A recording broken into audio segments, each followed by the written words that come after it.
Good evening Visakha వాజీ news కి స్వాగతం. నా పేరు మీనా కొంతల. ముందుగా వాజీ హెడ్లైన్స్ చూద్దాం.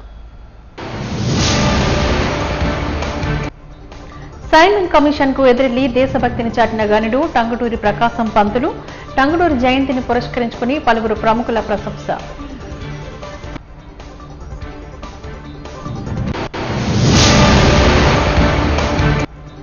కూటమి ప్రభుత్వంలో మంత్రులు, ఎమ్మెల్యేలు, పార్టీ నేతలు విచ్చలవిడి అవినీతి దోపిడీకి పట్టారాసి చేసిన ప్రభుత్వం. చంద్రబాబు పాలనపై ధ్వజమెత్తిన శాసనమండలి విపక్ష నేత బొత్స సత్యనారాయణ.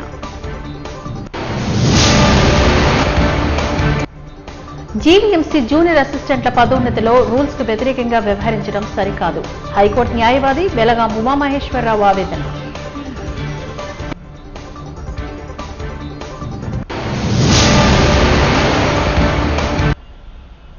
ఇక డీటెయిల్స్ చూద్దాం.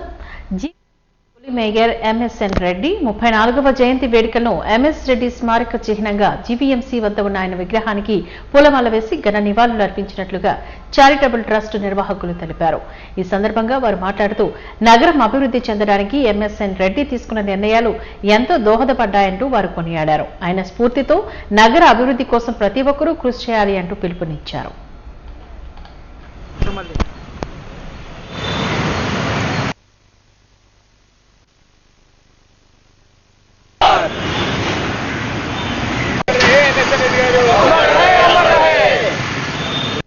ప్రతి సంవత్సరం కూడా ఈ ఆయన విగ్రహం దగ్గర కార్యక్రమం నిర్వహించడం జరుగుతుంది. మరి మీకు కొత్తగా చెప్పాల్సిన అవసరం లేదు. ఎన్ఎస్ఎన్ రెడ్డి గారు చేసినటువంటి అభివృద్ధి కార్యక్రమాలు ఏవైతే ఈ నగరంలో ఉన్నాయో అవి ఎల్లవేళ అందరికీ గుర్తుండేలాగా ప్రజల హృదయాల్లో ఆయన స్థిరస్థాయిగా నిలిచిపోయే కార్యక్రమాలు చేశారు.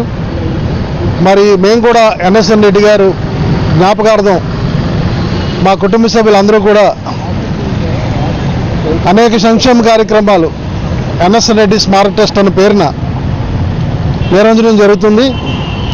మరి అదే స్ఫూర్తితో ఇక ముందు కూడా ఈ కార్యక్రమాలను నిరంతరం కొనసాగిస్తామని తెలియజేస్తున్నాము. ఏదైతే ఈరోజు 34వ వర్ధంతి కార్యక్రమంలో మనందరం కూడా పాల్గొన్నామో కీర్తిశేషులు శ్రీ ఎన్ఎస్ఎన్ రెడ్డి గారు మొట్టమొదట భారతీయ జనతా పార్టీ ప్రథమ మేయర్గా 1981లో రావడం, విశాఖపట్నాన్ని ఒక చాలా కొత్త మార్పుని తీసుకొచ్చి మేయర్ ఏ విధంగా ఉండాలి అనే ఒక రూపకల్పన తయారు చేయడము, ఆ రోజు ఏదైతే మేయర్గా అనేకమైనటువంటి రోడ్లు వేయడం జరిగింది. మేము కార్పొరేటర్గా ఉండేటప్పుడు 2000-2005 సంవత్సరంలో నాతో పాటు కోఆప్షన్ మెంబర్గా వివేకానంద రెడ్డి గారు కూడా ఉన్నారు. మేము అప్పట్లో 4 కార్పొరేటర్లమి. మేమందరం కౌన్సిల్ హాల్లో ఈ యొక్క విగ్రహాన్ని తప్పకుండా ప్రథమ మేయర్కి వేరే చోట ఎక్కడో ప్లేస్ ఇస్తానంటే కాదు, జీబీఎంసీ ఆఫీస్ దగ్గరే తప్పకుండా మాకు ఈ యొక్క విగ్రహాన్ని పెట్టుకోవడానికి అవకాశం కల్పించాలని చెప్పి అడగ్గా ఆ రోజుల్లో మేయర్ శ్రీమతి రాజాన రమణి గారు అవకాశం కల్పించి ఇక్కడ ఈ యొక్క విగ్రహానికి ఆ అవకాశాన్ని ఈరోజు జయంతి వర్ధంతి కార్యక్రమాలు ఈ యొక్క మహానుభావుడికి చేసుకోవడం ఒక మాకు విశాఖ ఉక్కు ఈఓఐ కార్యాచరణపై ప్రైవేటీకరణపై ముందడుగు వేయడానికి తప్పుపడుతూ విశాఖ ఉక్కు పరిరక్షణ సమితి, విశాఖ జిల్లా కార్మిక ప్రజా సంఘాల జేఏసీ ఆధ్వర్యంలోని జగదమ్మ సిఐటియు పార్టీ కార్యాలయంలోని రౌండ్ టేబుల్ సమావేశాన్ని నిర్వహించారు. ఈ సందర్భంగా జేఏసీ నాయకులు జగ్గునాయుడు మాట్లాడుతూ ఈఓఐ పేరుతో ప్రైవేటీకరణకు కేంద్ర ప్రభుత్వం విశాఖ ఉక్కు యాజమాన్యం అడ్డదారులు తొక్కుతున్నారంటూ మండిపడ్డారు. తక్షణమే కూటమి ప్రభుత్వం విశాఖ ఉక్కు ప్రైవేటీకరణపై స్పష్టతనివ్వాలని, లేని పక్షంలో కార్మిక సంఘాల ఉద్యమం తప్పదని హెచ్చరించారు.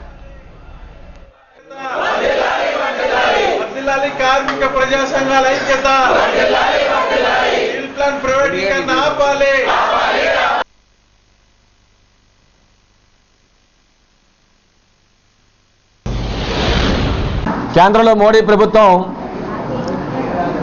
ఎక్స్ప్రెషన్ ఆఫ్ ఇంట్రెస్ట్ పేరు మీద 64 కీలక డిపార్ట్మెంట్లని ప్రైవేటీకరణ చేయడం కోసం పూనుకుంది. ఇందుకు సెప్టెంబర్ 9 లోపున బిడ్డు వేయాలని స్టీల్ ప్లాంట్ జీఎం ద్వారా నోటీసులు జారీ చేసింది. ఈఓ అంటే ప్రైవేటీకరణకి ప్రతిరూపం. ఈఓఐ ద్వారా కీలక విభాగాల్లో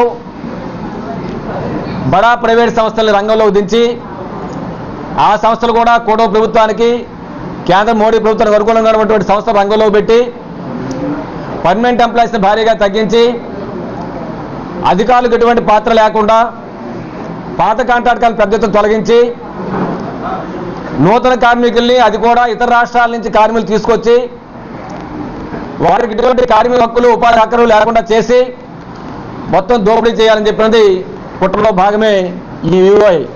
ఈఓఐ అంటేనే స్టీల్ ప్లాంట్ ప్రైవేటీకరణ.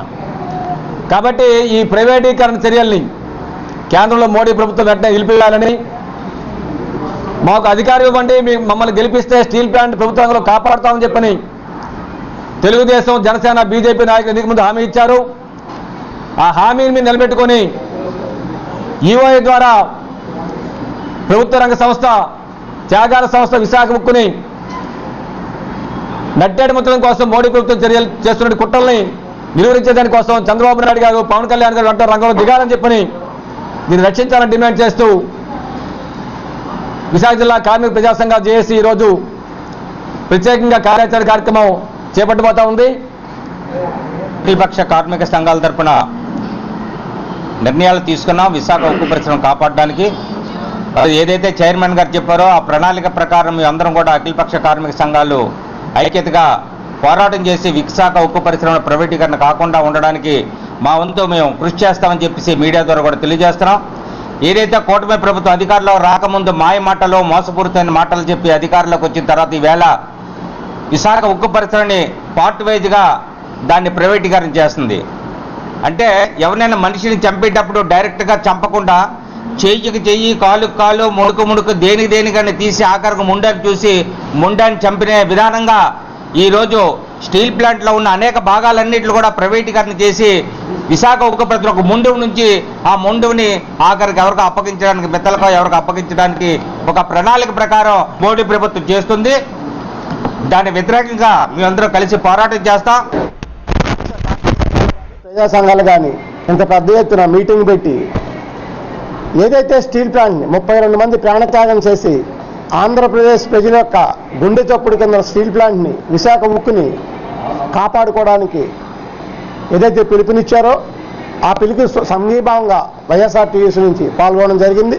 ముఖ్యంగా విశాఖపట్నంలో ఉన్న ప్రజలందరూ కూడా నిన్న పల్లాసిని గారి మాటల్ని ప్రతి ఒక్కరు కూడా ఖండిస్తున్నారు. అయినప్పటికీ ఎలక్షన్ల ముందు ఒక మాట, అయిన తర్వాత ఒక మాట మాట్లాడుతూ ఏమంటున్నారు, ఆయన ప్రైవేటైజేషన్ అవ్వదు. నిన్న కౌన్సిల్లో కూడా మేము అడుగుతున్నప్పుడు కృష్ణకుమార్ రాజు గారు కూడా ఉన్నారు. అధికార భాషా సంఘానికి మండల కృష్ణారావు పేరు పెట్టడంపై తెలుగు దండు సూరి హర్షం వ్యక్తం చేశారు. అదేవిధంగా ఆంధ్రప్రదేశ్ రాష్ట్ర ప్రభుత్వం తెలుగు భాష పరిరక్షణకు నడుం బిగించాలని, అందుకు గిడుగు జయంతిని తొలి అడుగుగా మలుచుకోవాలని పేర్కొన్నారు. ఈ సందర్భంగా విశాఖలో జరిగిన విలేకరుల సమావేశంలో వారు మాట్లాడారు. వేల చరిత్ర కలిగిన తెలుగు భాష పరభాష వ్యామోహంతో పాలకులు అనాలోచిత స్వార్థపూరిత నిర్ణయాల కారణంగా నాశనమవుతుంది అంటూ ఆవేదన వ్యక్తం చేశారు. గిడుగు జయంతిని తెలుగు భాష పరిరక్షణ తొలి అడుగు కావాలని ప్రభుత్వాన్ని స్థానికంగా కోరుతున్నామని, ఈ విన్నపాన్ని మన్నిస్తూ సానుకూల నిర్ణయాన్ని తీసుకోవాలని కోరారు. ఈ కార్యక్రమంలో ప్రముఖ సాహితీవేత్త డివి సూర్యారావు, ప్రముఖ పారిశ్రామికవేత్త కె గంగరాజు, యువకవి నాగుల శ్రీనివాస్ తదితరులు పాల్గొన్నారు. ముఖ్య కారణం ఏంటి అంటే మన తెలుగు భాషా సంఘాన్ని, అధికార భాషా సంఘానికి మహనీయుడు మండలి వెంకట కృష్ణారావు గారి పేరుతో వ్యవహరించాలని ముఖ్యమంత్రి గారు, ప్రభుత్వం అంటే కూటమి ప్రభుత్వం నిర్ణయం తీసుకుంది. ఇది చాలా సంతోషించవలసినటువంటి విషయం. భాషాభిమానులందరికీ కూడా ఇది చాలా ఆనందించవలసినటువంటి విషయమే. ఆ శుభాకాంక్షలు, అభినందనలు కూటమి ప్రభుత్వానికి అంటే ముఖ్యమంత్రి గారికి, ఉప ముఖ్యమంత్రి గారికి తెలియజేయడానికి ఈరోజు ఈ సమావేశాన్ని ఇక్కడ ఏర్పాటు చేశాం. కాకపోతే ఇదే సందర్భంలో మనం ప్రభుత్వాన్ని ఏమడుగుతున్నాము అంటే, సంవత్సర కాలంగా తెలుగు భాషకు మీరు ఏం చేశారు? ఈరోజు మండలి వారి పేరు పెట్టినట్లయితే అధికార భాషా సంఘానికి మీరు భాషకు సరైన మేలు చేయలేకపోతే మహనీయుడు మండలి వారిని అవమానించినట్లే అవుతుంది.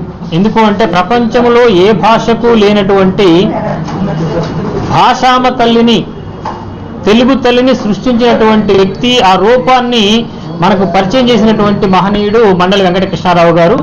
ఆయన పేరు మీద మన అధికార భాషా సంఘం. ఇంకొక విషయం ఏంటి అంటే, దాదాపు 10 ఏళ్లుగా భాషోద్యమకారులు, భాషాభిమానులు అడుగుతూనే ఉన్నారు. ఏమని? అధికార భాషా సంఘం అది ఒక నేతి బీరకాయ, పేరులో తప్పితే అందులో పనిచేసే వాళ్ళకి అధికారాలు లేవు, వాళ్ళ మాట ఎవరు వినరు, ఇది కేవలం ఒక తెల్ల ఏనుగు మాత్రమే అని 10 ఏళ్ల బట్టి వాపోతున్నా కూడా ఇప్పటికీ ఆ అధికార భాష సంఘాన్ని పట్టుకునే ఊగులాడుతుంది. అంటే ప్రభుత్వానికి భాషకు మేలు చేసే ఆలోచన లేదా అని ఈరోజు మేము కూడా భావిస్తూ ఉన్నాం. తర్వాత గత ప్రభుత్వం ఏదైతే తెలుగు భాషను భ్రష్టు పట్టించడానికి ఎటువంటి విద్యా విధానాన్ని అయితే ప్రకటించిందో, ప్రారంభించిందో, అనుసరించిందో, అదే విధానాన్ని ఈరోజు ఈ ప్రభుత్వం కూడా అనుసరిస్తూనే ఉంది. కాబట్టి మీరు పేర్లు మార్చినంత మాత్రాన అక్కడేం ఒరిగిపోయేది ఉండదు. ఉత్తరాంధ్ర గడ్డ జనసేన అడ్డాన్ని నిరూపించేందుకు సిద్ధంగా ఉన్నామంటూ ఉత్తరాంధ్ర పరిరక్షణ సమితి కన్వీనర్ తెలిపారు. ఈ నెల 30వ తేదీన జనసేన అధినేత డిప్యూటీ సీఎం పవన్ కళ్యాణ్ పిలుపు మేరకు విశాఖలో జరగనున్న కార్యకర్తల సమావేశానికి తెలుగు రాష్ట్రాల నుంచి కార్యకర్తలు తరలి రావాలని ఆయన పిలుపునిచ్చారు. ఈ మేరకు జగదాంబ జంక్షన్ లో గడియారం వద్ద తమ సంఘీభావాన్ని తెలుపుతూ ప్లకార్డులను ప్రదర్శించారు. అనంతరం వీరు మీడియాతో మాట్లాడుతూ ఉత్తరాంధ్ర అభివృద్ధి కోసం నిరంతరం తప్పించే నాయకుడు డిప్యూటీ సీఎం పవన్ కళ్యాణ్ అంటూ కొనియాడారు. పార్టీ బలోపేతానికి, ప్రజా సంక్షేమానికి ఈ సమావేశం కీలకం కానుందని అభిప్రాయపడ్డారు.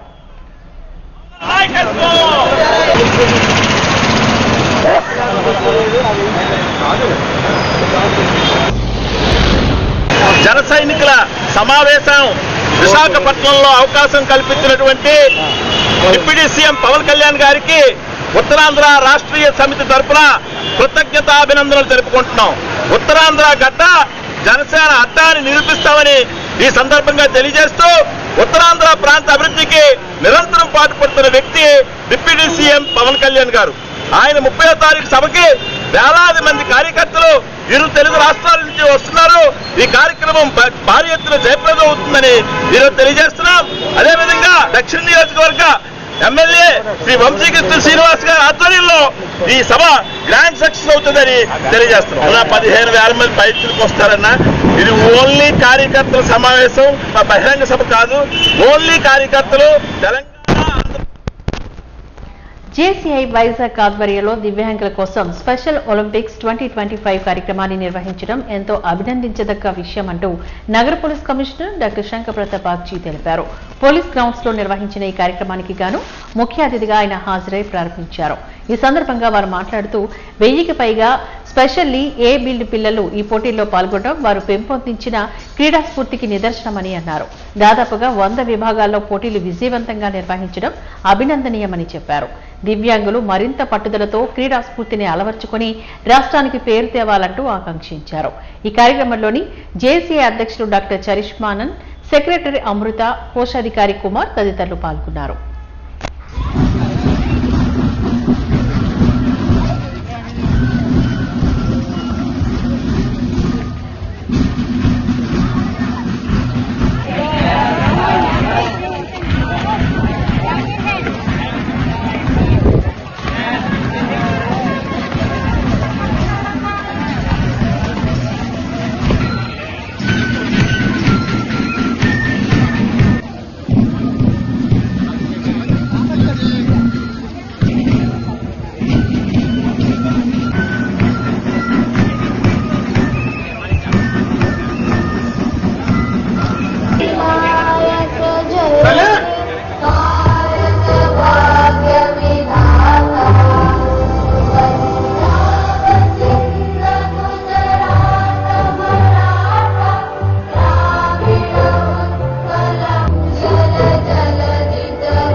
st edition of Special Olympics 2025 మన వైజాగ్ పోలీస్ ఎయిర్ స్టేడియంలో జరుగుతుంది.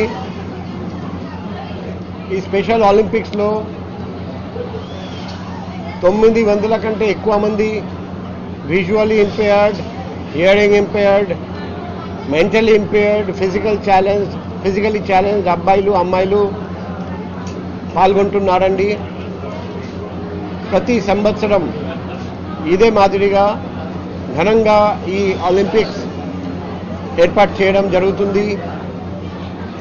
ఈసారి మాత్రం పాత రికార్డ్స్ అన్నీ బ్రేక్ చేస్తూ అంత పెద్ద సంఖ్యలో పార్టిసిపేషన్ మేము చూస్తున్నాం.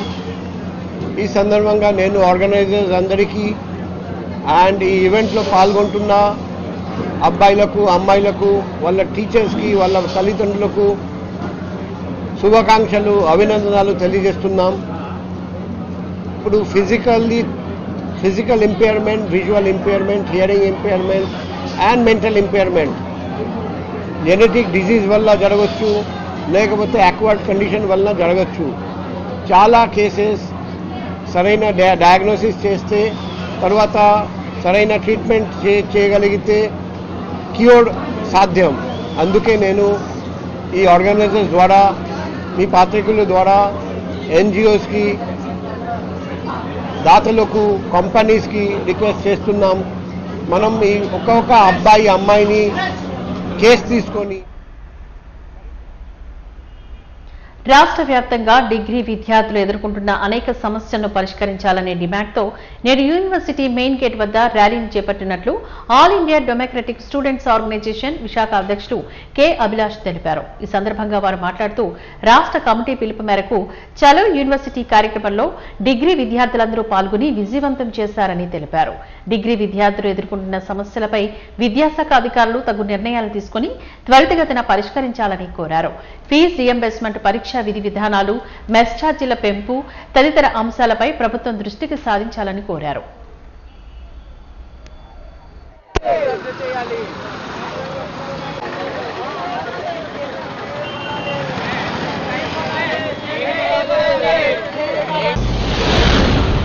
ఈరోజు రాష్ట్ర వ్యాప్తంగా రాష్ట్రంలో ఉన్నటువంటి చలో యూనివర్సిటీకి రాష్ట్ర వ్యాప్తంగా మేము ఏఐడిఎస్ రాష్ట్ర కమిటీ పిలుపు మేరకు ఈరోజు చలో ఆంధ్ర యూనివర్సిటీ కార్యక్రమాన్ని మేము నిర్వహిస్తున్నాము. రాష్ట్ర వ్యాప్తంగా డిగ్రీ విద్యార్థులు ఎదుర్కొంటున్నటువంటి సమస్యల మీద ఈరోజు ధర్నా కార్యక్రమాలు, యూనివర్సిటీ ముట్టడి కార్యక్రమాలు జరుగుతున్నాయి.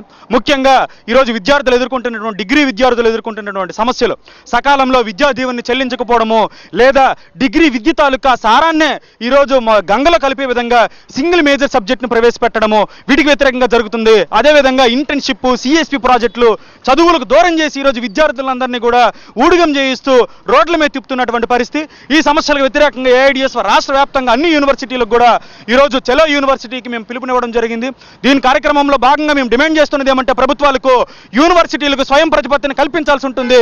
ఈరోజు బ్యూరోక్రాటిక్ బాడీలను పెట్టి, ఈరోజు హైయర్ ఎడ్యుకేషన్ లాంటి బాడీలను పెట్టి వాటన్నింటినీ కూడా గంగలో కలుపుతున్నారు. వాటికి స్వయం ప్రతిపత్తిని కల్పించాలా? యూనివర్సిటీలు ఈరోజు డిసైడ్ చేయాల్సి ఉంటుంది ఏ పాలసీని పెట్టాలి, ఏ పాలసీని పెట్టకూడదని. ఈరోజు బ్యూరోక్రాట్లు లేకపోతే ఐఏఎస్లు, ఐపీఎస్లు అంతా కూడా రాజకీయ నాయకులు ఈరోజు వాటన్నింటిని కూడా నిర్ణయిస్తున్నటువంటి పరిస్థితి. వీటిని మేము తీవ్రంగా వ్యతిరేకిస్తున్నాము. విద్య అనేది ఒక స్వతంత్రమైనటువంటి రంగము, దాన్నంతా కూడా ఈరోజు వ్యాపార రంగానికి అప్పచెప్తున్నారు. విచ్చలవిడిగా వాళ్ళకి నచ్చినటువంటి పాలసీలను ఈరోజు తీసుకొస్తున్నారు. ముఖ్యంగా ఈ నూతన జాతీయ విద్యా విధానంలో భాగంగా హోల్ ఎడ్యుకేషన్ పేదవారెవరూ ఆరోగ్యపరమైన ఆర్థిక ఇబ్బందులతో బాధపడకూడదనే సదుద్దేశంతో ముఖ్యమంత్రి సహాయ నిధి నుంచి వారికి నగదు రూపంలో సహాయం అందించడమే కూటమి ప్రభుత్వ లక్ష్యం అంటూ ఎమ్మెల్యే విష్ణుకుమార్ రాజు తెలిపారు. ఉత్తర నియోజకవర్గంలో ఎమ్మెల్యే చేతుల మీదుగా ముఖ్యమంత్రి సహాయ నిధి చెక్కుల పంపిణీ కార్యక్రమాన్ని నిర్వహించారు. ఈ సందర్భంగా ఎమ్మెల్యే మాట్లాడుతూ ఉత్తర నియోజకవర్గంలో ఉన్న నిరుపేద ప్రజలు ఆరోగ్య సమస్యలతో బాధపడుతున్న వారిని కార్పొరేట్ వైద్యం అందించడమే కాకుండా వారి చికిత్సకైనా మొత్తంలోని కొంత నగదును వారికి ఆర్థిక సహాయంగా అందించడమే లక్ష్యంగా ఈ కార్యక్రమాన్ని చేపట్టినట్లుగా వెల్లడించారు. మంత్రి నారా చంద్రబాబు నాయుడు చొరవతో ఈ కార్యక్రమం కొత్త నియోజకవర్గంలో విజయవంతంగా కొనసాగుతోందని, అందరికీ అండగా నిలుస్తోందని తెలిపారు.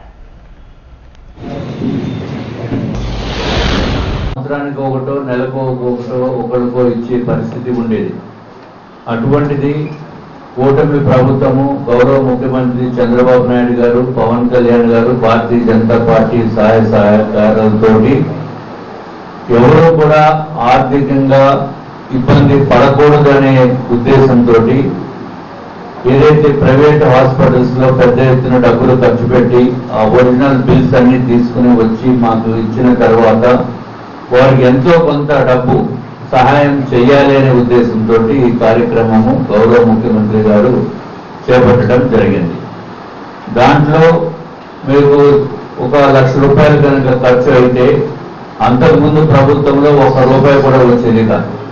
కానీ ఇప్పుడు మీకు ఎంతో కొంత సహాయం చేయాలనే ఉద్దేశంతో 1,00,000 రూపాయలు అయితే ప్రైవేటు హాస్పిటల్స్లో మామూలుగా గవర్నమెంట్ హాస్పిటల్స్లో ఏమి డబ్బులు తీసుకోకుండా కార్యక్రమం చేసి అటువంటి జబ్బుకి ట్రీట్మెంట్ చేసే పరిస్థితి ఉంది. ఏదైనా మందులకి దానికి డబ్బులు అయితే అవ్వచ్చు, బయట మనం కొనుక్కోవాల్సిన పరిస్థితి ఉండవచ్చు. కానీ ప్రైవేట్ హాస్పిటల్స్లో 1,00,000 రూపాయలు ఖర్చు. రాష్ట్రంలో ప్రజా సమస్యల పరిష్కారంలోనూ పాలనలో కూటమి ప్రభుత్వం పూర్తిగా విఫలమైందంటూ శాసనమండలి విపక్ష నేత బొత్స సత్యనారాయణ ఆగ్రహాన్ని వ్యక్తం చేశారు.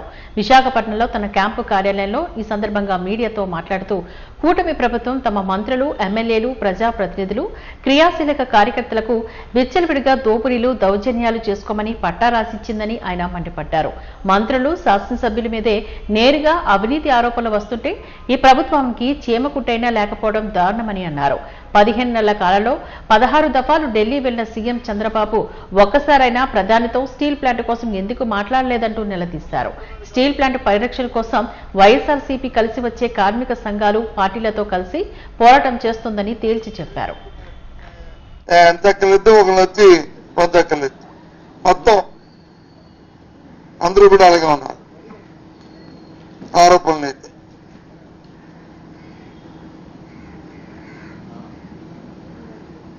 దోపిడీ అయితే భూకబ్జాలు అయితే మరి అడగలేదు. అవకాశం వరకు దోచుకు తినేస్తారు, పెద్ద స్థాయి నుంచి కింద స్థాయి వరకు.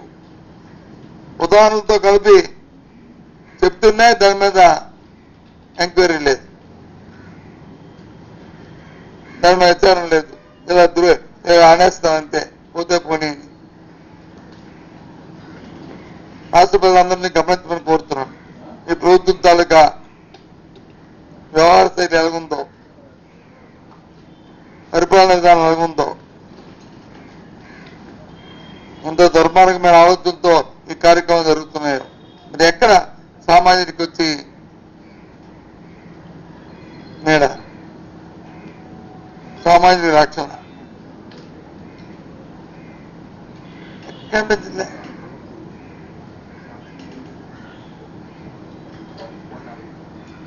ప్రభుత్వంలో ఒక ఎస్ఓపి ఉంటుంది, బిజినెస్ రూల్స్ ఉంటాయి. ఎవరు ఏ పనికి వచ్చి దాన్ని జీవో ఇవ్వాలి, లేకపోతే ఒక వాళ్ళకి ఆర్డర్స్ ఇవ్వాలి, ఏ కార్యక్రమాన్ని ఎవరు చేయాలి, ఎవరి పరిధిలో ఏ స్థాయిలో ఆ పరిధిలో చేయాలి. ఉత్తరాంధ్రలోని అంతరిస్తున్న కళలను, కళాకారులను ప్రోత్సహించేందుకు హాస్య లఘు నాటికలను నిర్వహిస్తున్నట్లు రైటర్ అకాడమీ చైర్మన్ వివి రమణమూర్తి తెలిపారు. సిరిపురంలోని బీఆర్ఎస్ థియేటర్ చిల్డ్రన్స్ ఎరీనాలోని ఏపీ రాష్ట్ర సృజనాత్మకత సాంస్కృతిక కమిషన్ సౌజన్యంతో రైటర్స్ అకాడమీ ఆధ్వర్యంలో ఉత్తరాంధ్ర హాస్య లఘు నాటికలు ప్రారంభమయ్యాయి. చిన్నారి గీత అన్విత నాట్యంతోని ఉత్తరాంధ్ర రహస్య లఘునాటికల పోటీలు అందరినీ అలరించాయి. అంతర్జాతీయ స్థాయి నాటకాన్ని విశాఖలో ప్రదర్శించడం జరగటం తెలంగాణ తరహాను ఉత్తరాంధ్రలో కళాకారులు కూడా సినీ నటులుగా ఎదగాలని పలువురు ఆకాంక్షించారు. షూటింగ్ ఉన్నప్పటికీ సీనియర్ నటులు బోగతా సత్యనారాయణ, ఆలపాటి లక్ష్మి తదితరులు ఈ నాటిక పోటీలకు హాజరు కావడం పట్ల ఆనందాన్ని వ్యక్తం చేశారు.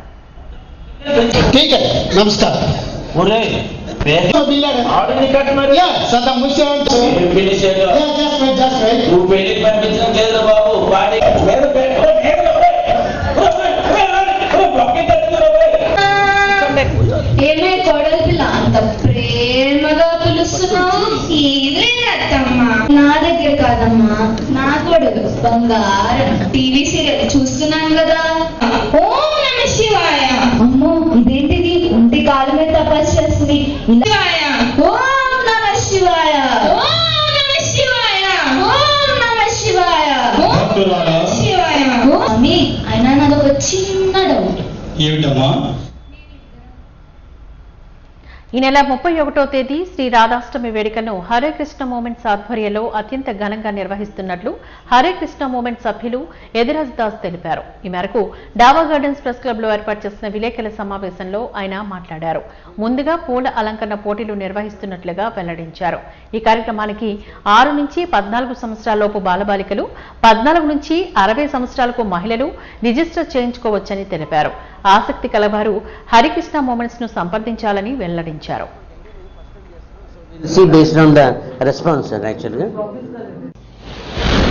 హరే కృష్ణ మూమెంట్ విశాఖపట్నం ఆధ్వర్యంలో మొట్టమొదటిసారిగా మనం ఈ ఫ్లవర్ డెకరేషన్ కాంటెస్ట్ అనేది కండక్ట్ చేయడం జరుగుతుంది. మనకి శ్రీ రాధాష్టమి ఉత్సవం సందర్భంగా ఈ యొక్క కాంటెస్ట్ మనం కండక్ట్ చేస్తున్నాం. మనం చూసాము ఒక వారం రోజుల క్రితం మనకి జన్మాష్టమి ఉత్సవాలు అంగరంగ వైభవంగా జరుపుకున్నాం. అది జరిగిన 15 రోజులకు వచ్చేదే ఈ శ్రీ రాధాష్టమి, అంటే శ్రీమతి రాధారాణి యొక్క ఆవిర్భావ దినోత్సవం. సో ఈ సందర్భంగా ఈ ఫ్లవర్ డెకరేషన్ కాంటెస్ట్ మనం కండక్ట్ చేస్తున్నాం. దీనికి వచ్చిన వెన్యూ వచ్చేసి మన హరే కృష్ణ వైకుంఠ మందిరం గంభీరం అండి, ఐఏఎం రోడ్ గంభీరంలో ఈ యొక్క కార్యక్రమం కాంటెస్ట్ నడుస్తుంది. ఇది మార్నింగ్ 10 to 12 నడుస్తుంది. 10 to 12 is a contest time. So దీంట్లో 2 కేటగిరీస్ ఉన్నాయి. ఒకటి గార్లెండ్ మేకింగ్ అండ్ ఇంకొకటి బొకే మేకింగ్. సో దీంట్లో 2 categories of items and 2 categories of people కూడా ఉన్నారు. ఏజ్ ఒకటి పిల్లలు 12 నుంచి 16 సంవత్సరాల లోపల పిల్లలు అండ్ ఆడవాళ్ళు 16 years అబోవ్. సో వాళ్ళకి కాంటెస్ట్ ఉంటుంది. పిల్లలకు వచ్చేసి శనివారం 30వ తారీఖు అనగా శనివారం 10 గంటల నుంచి 12 గంటల వరకు, పెద్దవాళ్ళకి 16 సంవత్సరాలు అబోవ్ ఉండేటువంటి లేడీస్కి 31వ తారీఖు సండే 10 to 12 అండి. ఈ 2 రోజులు ఈ కాంటెస్ట్ జరుగుతుంది. అండ్ 31వ రోజునే మనం అనౌన్స్ చేసి వాళ్ళందరికీ కూడా మనం first and second and third prices కూడా మనం అనౌన్స్ చేయడం జరుగుతుంది. సో దీంట్లో కొన్ని రూల్స్ అండ్ రెగ్యులేషన్స్ ఉన్నాయని మనం టైం లిమిట్ 2 hours కింద పెట్టుకున్నాం. దెన్ దానికి సంబంధించిన మెటీరియల్స్, పూలు కానీ వాళ్ళకి కావాల్సిన స్పెషల్ మెటీరియల్స్ కానీ వాళ్ళన్నీ అక్కడ తెచ్చుకొని అక్కడే 2 hours వాళ్ళు అవన్నీ ప్రిపేర్ చేయాలి. దెన్ ఓన్లీ న్యాచురల్ ఫ్లవర్స్ మాత్రమే వాళ్ళు వాడాలి. దెన్ గార్లెండ్ సైజ్ కూడా ఒక 5 feet అని మెన్షన్ చేయడం కూడా జరిగిందనమాట. సో దీని జడ్జిమెంట్ క్రైటీరియా కూడా మనం మెన్షన్ చేసాం. క్రియేటివిటీ ఎంత చక్కగా చేస్తున్నారు అనేది, ఎంత ఆలోచనతో మంచిగా ప్రజెంట్ చేస్తున్నారు అనేది, నీట్నెస్ అండ్ ప్రజెంటేషన్ ఒకటి. దెన్ థీమ్, మన థీమ్ ఏంటంటే జన్మాష్టమి, రాధాష్టమి, ఈ 2 థీమ్స్ అనమాట.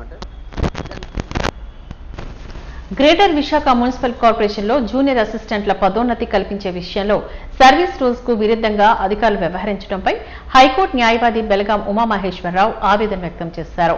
జీవీఎంసీ అధికారులు జూనియర్ అసిస్టెంట్ల పదోన్నతి నిబంధనలు త్రొంగలో త్రొక్కి ఉద్యోగుల ప్రాథమిక హక్కును భంగం కలిగిస్తున్నట్లు ఆయన పేర్కొన్నారు. ఈ సందర్భంగా మద్దిలపాలెంలో ఆయన కార్యాలయంలో ఏర్పాటు చేసిన మీడియా సమావేశంలో ఆయన పాల్గొని మాట్లాడారు. జూనియర్ అసిస్టెంట్ కు సీనియర్ అసిస్టెంట్లుగా పదోన్నతి కల్పించే విధానంలో సీనియారిటీ పాటించకపోవడం దారుణమని వాపోయారు. 2014 నుంచి జూనియర్ అసిస్టెంట్ గా విధులు నిర్వహిస్తున్న కొంతమందికి సరైన పద్ధతిలో పదోన్నతి కల్పించకుండా రూల్స్ కు వ్యతిరేకంగా జూనియర్స్ ని సీనియర్స్ గా, సీనియర్స్ ని జూనియర్స్ గా చూపిస్తూ పదోన్నతి కల్పించడం ఉద్యోగుల ప్రాథమిక హక్కులను కాలరాయడమేనని వాపోయారు. ఈ నేపథ్యంలో బాధ్యత గల వ్యక్తిగా కొంతమంది బాధిత ఉద్యోగుల తరపున తాను హైకోర్టులో రిట్ పిటిషన్ వేశానని చెప్పారు. ప్రొబేషన్ కాలం డిక్లేర్ కావాలంటే 2 years ఆఫ్ సర్వీస్ చేస్తే చాలు. అలాగే సీనియారిటీ కావాలంటే వాళ్ళ డేట్ ఆఫ్ జాయినింగ్ని కన్సిడర్ చేయాలి. ఇది విడిచిపెట్టి 2014లో ఉన్నటువంటి ఒక పర్టికులర్ 2 persons ఎగ్జాంపులరీగా చెప్తున్నాను నేను, ఒక ఇద్దరిని వైలేట్ చేసి 2014లో జాయిన్ అయిన ఎవైట్ పక్కన పెట్టి వాళ్ళకి తర్వాత రావాల్సిన సీనియారిటీని, వాళ్ళ తర్వాత వచ్చే జూనియర్స్ అవ్వాలి కదా, వాళ్ళని తీసుకొచ్చి ఒక 23 మందిని వీళ్ళకంటే వీళ్ళ తర్వాత వచ్చేవాడిని ఒక 23 మందిని మీదకి పెట్టారు. మీదకి పెట్టి సీనియారిటీ అనేది వైలేట్ చేస్తారు. ఆ వైలేషన్ ఆఫ్ సీనియారిటీ మీద కోర్టులో కూడా గొడవ జరుగుతుంది. దీని మీద ఇంకా దాని మీద జడ్జిమెంట్స్ ఏమి రాలేదు. ఇన్ ది మెయిన్ టైం ఏం చేస్తున్నారంటే వాళ్ళకు తెలిసిన నాలెడ్జ్లో వాళ్ళు చేసుకుని వెళ్ళిపోతున్నారు. మనకు కూడా ఏదైనా మీటింగ్ పెట్టినప్పుడు చెప్పారంట ఆర్డిసి గారు, మేము ఎట్లాగా ప్రొసీడ్ అవుతాం, మాకు తెలిసిన రూల్ ఇది, ఇలాగే చేస్తామని చెప్తున్నారట. But that is quite against the rules నిబంధనలకు వ్యతిరేకంగానే వాళ్ళు చేస్తున్నారు, అందులో డౌట్ లేదు. దాన్ని మేము చాలా టఫ్గా ఫైట్ చేస్తున్నాం. దాని మీద టఫ్ ఫైట్ ఇస్తున్నా సరే వాళ్ళు కోర్టులో అంశం ఉంటున్నప్పుడు కూడా వాళ్ళు ఇష్టం వచ్చినట్టుగా చేస్తున్నారు. అంచేత నిబంధనలకి ఈవెన్ కోర్టు నియమాలకు కూడా వ్యతిరేకిస్తూ జూనియర్స్కి సీనియర్స్ గాను, సీనియర్స్ని జూనియర్స్ గాను చిత్రీకరించి ఇవ్వబోయే ప్రమోషన్స్కి అగెనెస్ట్గా నేను ఫైట్ చేస్తా ఉన్నాను.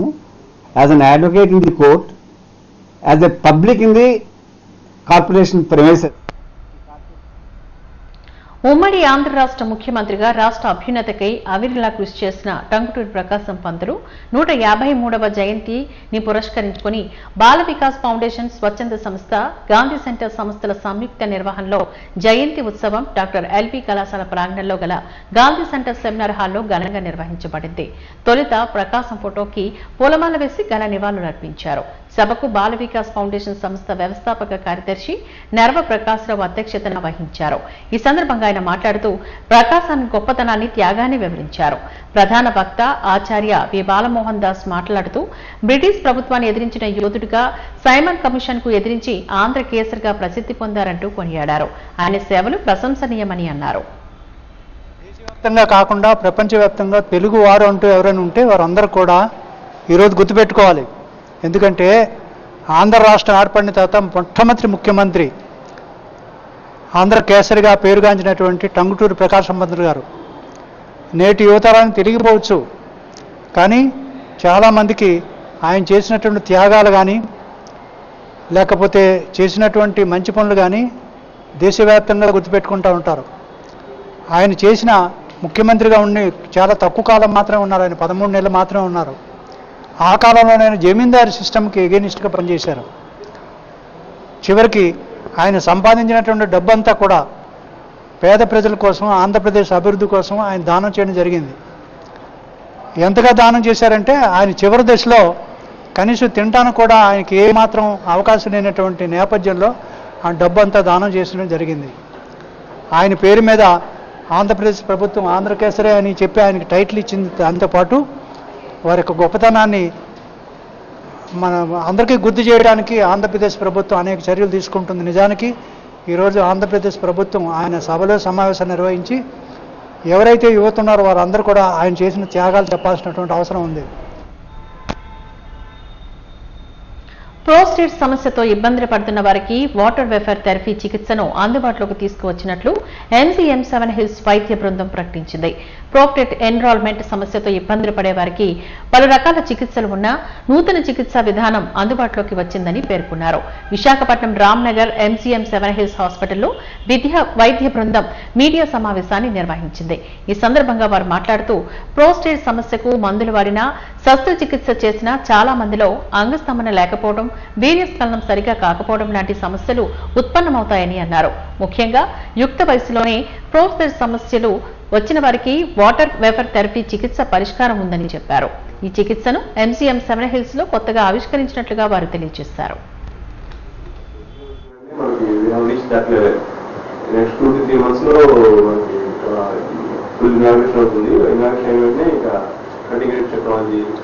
ఇప్పుడు మన కన్సల్టెంట్స్ అయితే చాలా మంచి కన్సల్టెంట్స్ ఉన్నారు, కానీ వాళ్ళకి ఆ ప్రొసీజర్ చేయాలంటే ఆ టెక్నాలజీ కావాలి, ఆ ఇన్ఫ్రాస్ట్రక్చర్ కావాలి, బ్యాకప్ కావాలి. అవన్నీ కూడా MGM రావడం వల్ల మన అందరికీ కూడా ఆ స్టెప్కి వెళ్ళడం అవుతుంది. నెక్స్ట్ రీసెంట్ గా ఒక ఇంపార్టెంట్ సర్జరీ చేశారు. సో ప్రాస్టేట్ అనేది చాలా కామన్ ప్రాబ్లం, తెలిసిందే కదా. వయసుతో పాటు వస్తుంది, వయసు పెరిగే కొద్దీ ప్రాస్టేట్ ఇష్యూస్ కూడా పెరుగుతుంటాయి. సో దీనివల్ల ఏంటంటే పేషెంట్స్కి యూరిన్ పాస్ చేయడం కష్టం, రాత్రులు ఎక్కువసార్లు యూరిన్కి లెగడం, బాత్రూమ్కి వెళ్ళిన తర్వాత పాస్ కోసం వెయిట్ చేయడం, అది ఒకసారి కంట్రోల్ చేసుకోకపోవడం, ఇవన్నీ prostate symptoms. So prostate symptoms వచ్చినప్పుడు యూజువల్గా ముందు మందులు వాడతాం. మందులతో కొందరికి రిలీఫ్ వస్తుంది. మందులతో రిలీఫ్ రానప్పుడు అప్పుడు సర్జరీ అవసరం పడుతుంది. సో ఇంతవరకు ట్రెడిషనల్గా ఏంటంటే NSTCH పూర్తిగా TURP అని ప్రొసీజర్ చేసేవారు. ఇది కొంచెం పెద్ద ప్రొసీజర్, సక్సెస్ బాగుంటుంది, బట్ ఒకసారి చిన్న చిన్న సైడ్ ఎఫెక్ట్స్ కూడా వచ్చే అవకాశం ఉంటుంది. ఫర్ ఎగ్జాంపుల్ ఎరెక్టైల్ డిస్ఫంక్షనాలిటీ, తర్వాత యూరిన్ తెలియకుండా అయిపోవడం, యూరినరీ ఇన్కాంటినెన్స్, ఇవన్నీ కూడా known complications of this surgery. But it is a good surgery with very good results. But ఇటువంటి కాంప్లికేషన్స్ కూడా తగ్గించడానికి లోకల్ ఎనస్థీసియా కూడా చేయగలిగే ఈ మధ్య కొత్త ప్రొసీజర్ వచ్చింది. దీన్ని resume అంటామన్నమాట.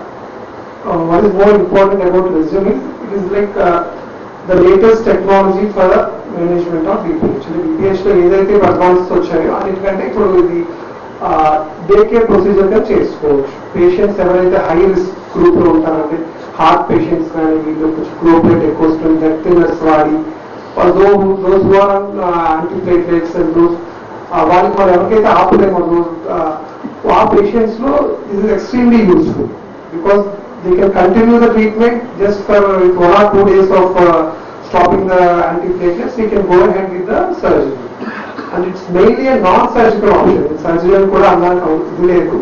So surgery lekunda kuda what we do is like patient local anesthesia lo gaani ledha chinna mild sedation lo. So patient ki or water కుటుంబ సమేతంగా చూసి ఆదరించాల్సిన సినిమా సుందరకాండ అని దర్శకుడు వెంకటేష్ నిమ్మలపూడి తెలిపారు. ఈ నెల 27న సినిమా విడుదల కానున్న నేపథ్యంలో నగరంలోని ఓ ప్రైవేటు షోలోని నిర్వహించిన ప్రెస్ మీట్ లో కథానాయకుడు నారా రోహిత్, హీరోయిన్ శ్రీదేవి, మరో హీరోయిన్ దీప్తి వాగాని తదితరులు పాల్గొన్నారు. ఈ సందర్భంగా వారు మాట్లాడుతూ ఒక రూల్ బ్రేక్ చేసి రొమాంటిక్ కామెడీ తీసినప్పుడు ఖచ్చితంగా సక్సెస్ అవుతుందని, అలాంటి సినిమా సుందరకాండ అని అన్నారు.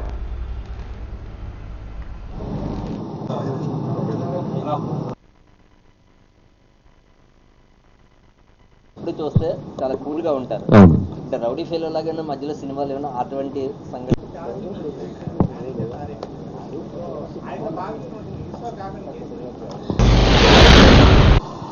సుందరకాండ వినాయక చవితి రోజు ఆగస్టు 27న రిలీజ్ అవబోతుంది. ఇదొక న్యూ ఏజ్ లవ్ స్టోరీ. హ్యాపీగా అందరూ ఫ్యామిలీస్తో పాటు పండగ రోజు వెళ్ళి చూసి ఎంజాయ్ చేస్తారు. డెఫినెట్గా మీరు అందరూ ట్రైలర్ చూసుంటారు. సో డెఫినెట్గా ఎంటర్టైనింగ్ ఉంటుంది. సో నేను ఎప్పుడు కొత్త రకమైన చిత్రాలు చేశాను, but family cinema love stories చాలా తక్కువే చేశాను. సోలో మధ్యలో ఒక సావిత్రి లేకపోతే జోచితనంద చేశాను. మళ్ళీ ఇప్పుడు సుందరాకాండ ప్రాపర్ హ్యాపీగా అందరూ వెళ్ళి సరదాగా థియేటర్లో కూర్చొని ఎంజాయ్ చేసే ఒక fun and love entertaining film అండి. సో వి బీన్ వర్కింగ్ ఈ స్క్రిప్ట్ మీద ఆల్మోస్ట్ ఒక 1.5 year వర్క్ చేసిన తర్వాత లాస్ట్ ఇయర్ షూటింగ్ స్టార్ట్ చేసాం. ఇంకా యాక్చువల్గా లాస్ట్ ఇయర్ వినాయక చవితికి వేసాం ఫస్ట్ డేట్, బట్ ఎలక్షన్స్ చిన్న డిలేస్ వల్ల ఈ ఇయర్ లాస్ట్ ఇయర్ డిసెంబర్లో షూటింగ్ కంప్లీట్ చేసాం. అండ్ దాని తర్వాత పోస్ట్ ప్రొడక్షన్ మళ్ళీ మధ్యలో భైరవం అనే సినిమా ఉండడం వల్ల ఇంకొంచెం డిలే అయింది. సో బట్ అన్ని వర్క్స్ అన్నీ అయిపోయాయి. సో వెరీ హ్యాపీ మేము అందరం అవుట్పుట్తో. సో డెఫినెట్గా ఈ సినిమా మీరందరూ థియేటర్లో ప్రేక్షకులు చూడాలి. చూసి డెఫినెట్గా ఒక మంచి ఫ్యామిలీతో పాటు వెళ్ళి చూడదగ్గ ఒక ఎంటర్టైనింగ్ ఫిలిం. సో మీరందరూ ఈ సినిమా ని చూసి ఎంజాయ్ చేస్తారని మనస్ఫూర్తిగా కోరుకుంటున్నాను. ఒక మంచి ఎంటర్టైనర్ డెఫినెట్ గా ఆడియన్స్ కి వచ్చి థియేటర్కి వచ్చి చూసినప్పుడు హ్యాపీగా నవ్వుతూ బయటికి వెళ్తారు. So it's a family entertainer, rom com, love and fun చాలా ఉంటుంది. సో డెఫినెట్ గా మీరు అందరూ వెళ్ళి థియేటర్లో సుందరకాండ సినిమా చూడాలి. I would like to thank my producer Santosh గారు. ఒక మంచి సినిమా క్వాలిటీతో తీశారు. 27th రిలీజ్ చేస్తున్నారు. I wish him all the very best also. And my director Venkatesh గారు, ఫస్ట్ టైం డైరెక్టర్ కానీ చాలా బాగా తీశారు. ఐ థింక్ డైలాగ్స్ కానీ హిస్ రైటింగ్ స్క్రీన్ ప్లే చాలా బాగుంటుంది. బట్ ఆడియన్స్ కి వచ్చి తప్పకుండా ఒక వెరైటీ అయిన ఫిలిం గా ఇది ఉంటుంది, కొత్తగా ఉంటుంది. So I thank him, Venky గారికి థ్యాంక్స్ బికాజ్ ఒక మంచి క్యారెక్టర్ ఇచ్చారు నాకు. And then my entire cast and crew ఈ సినిమా మొత్తం చాలా ఎంజాయబుల్ ఎక్స్పీరియన్స్ గా చేశారు. This is one of my first films and definitely it was an honor to be working with Nara sir and Sridevi ma'am and the whole crew and the cast. We have put in a lot of effort into this, and especially Venki, and I still remember when I gave him plenty of reasons to not believe in me, and I would keep on doing my dialogues again and again, and he still believed in me, and I'm really grateful for that. He's not here with us right now, but Venki, if you're watching this, Sundarakanda promotions లో భాగంగా వైజాగ్ వచ్చాము and Vizag నుంచి start చేస్తున్నాము. So మాతో పాటు hero గారు నారా రోహిత్ గారు, శ్రీదేవి విజయ్ కుమార్ గారు అండ్ వీర్తి వగాని. వాజన్ న్యూస్ ముగించే ముందు ముఖ్యాంశాలు మరొకసారి చూద్దాం. సైమన్ కమిషన్ కు ఎదురెళ్లి దేశభక్తిని చాటిన గనుడు టంగుటూరి ప్రకాశం పంతులు. టంగుటూరి జయంతిని పురస్కరించుకుని పలువురు ప్రముఖుల ప్రశంస.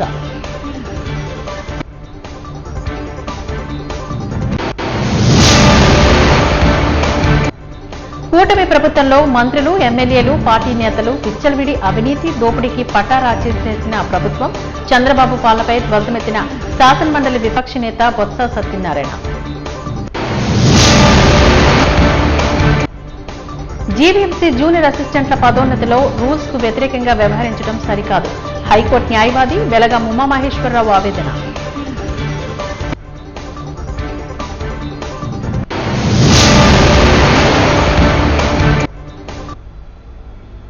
బాజీ న్యూస్ ఇంతటితో సమాప్తం. నమస్కారం.